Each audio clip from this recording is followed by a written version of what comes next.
टीपू सुल्तान का जन्म 20 नवंबर सन 1750 को कर्नाटक के मैसूर में हुआ था। इनका पूरा नाम सुल्तान फ़तेह अली ख़ान साहब था और इनके पिता का नाम हैदर अली, माँ का नाम फ़ख्रुन्निसा था। टीपू सुल्तान मझोले कद के और सांवले रंग के थे, जो कि आम तौर से खुद भी साधारण कपड़े पहना करते थे और अपने आसपास के लोगों को भी ऐसा करने के लिए कहा करते थे। उन्होंने 15 साल की उम्र से ही अपने पिता के साथ जंग में हिस्सा लेना शुरू कर दिया था। वो अपने पिता के समान दूरदर्शी और प्रजा की तकलीफ़ों का ख्याल रखने वाले थे। टीपू सुल्तान को मैसूर का शेर भी कहा जाता है। इसके पीछे एक कहानी है कि एक बार वो अपने फ्रांसीसी दोस्त के साथ जंगल में शिकार करने गए थे और तभी शेर ने उन पर हमला कर दिया, तो उन्होंने तेज़ी से अपनी कमरबंद में लगी कटार निकाली और शेर को मार दिया। टीपू सुल्तान जब महज 15 साल के थे तब उनके पास 2000 सैनिक थे, लेकिन अपने साहस और कूटनीति के बल पर उन्होंने मालाबार की बड़ी सेना को हरा दिया था। टीपू सुल्तान एक मुस्लिम शासक थे। इसके बाद भी उन्होंने कई मंदिरों में तोहफे पेश किए। श्रीरंगपट्टम के रंगनाथ मंदिर को टीपू ने 7 चांदी के कप और रजत कपूर ज्वालिक पेश किया। मेलकोट में सोने चांदी के बर्तन हैं, जिनके शिलालेख बताते हैं कि ये टीपू सुल्तान ने भेंट किए। 1782 से 1799 के बीच टीपू सुल्तान ने अपनी जागीर के मंदिरों की 34 दान के सनद जारी किए। ब्रिटिश सरकार के अधिकारी और लेखक विलियम लोगर अपनी किताब मालाबार मैनुअल में लिखते हैं कि टीपू सुल्तान ने किस तरह अपने 3000 सैनिकों की फ़ौज के साथ कालीकट पर कब्ज़ा किया। टीपू सुल्तान हाथी पर सवार थे और पीछे उनकी विशाल सेना चल रही थी।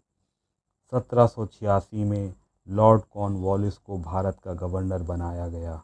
लॉर्ड कॉर्नवालिस ने निज़ाम से हाथ मिला लिया और दिसंबर 1790 में टीपू सुल्तान के ख़िलाफ़ अभियान शुरू किया, जिसका नेतृत्व खुद अपने हाथ में ले लिया।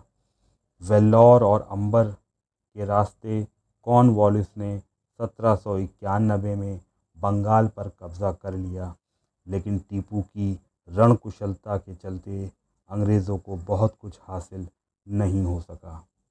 कॉर्नवालिस जानते थे कि टीपू को अकेले नहीं हराया जा सकता है, इसलिए उन्होंने निज़ाम और मराठों को अपने साथ ले लिया।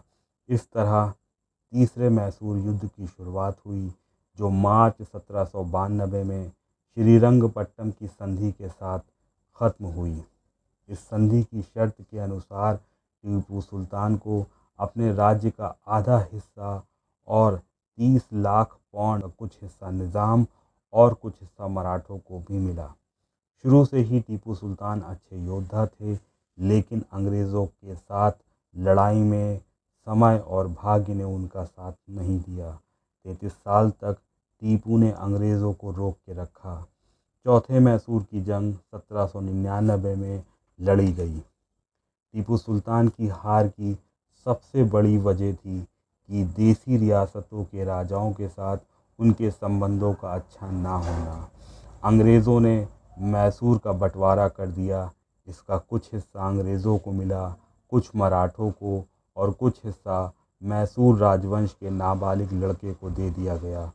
मई 1799 में अंग्रेज़ों से लड़ते लड़ते टीपू सुल्तान की मौत हो जाती है। उनकी मौत के बाद उनका सारा राज्य अंग्रेज़ों के हाथ में चला गया और धीरे धीरे अंग्रेज़ों ने पूरे भारत पर कब्ज़ा कर लिया।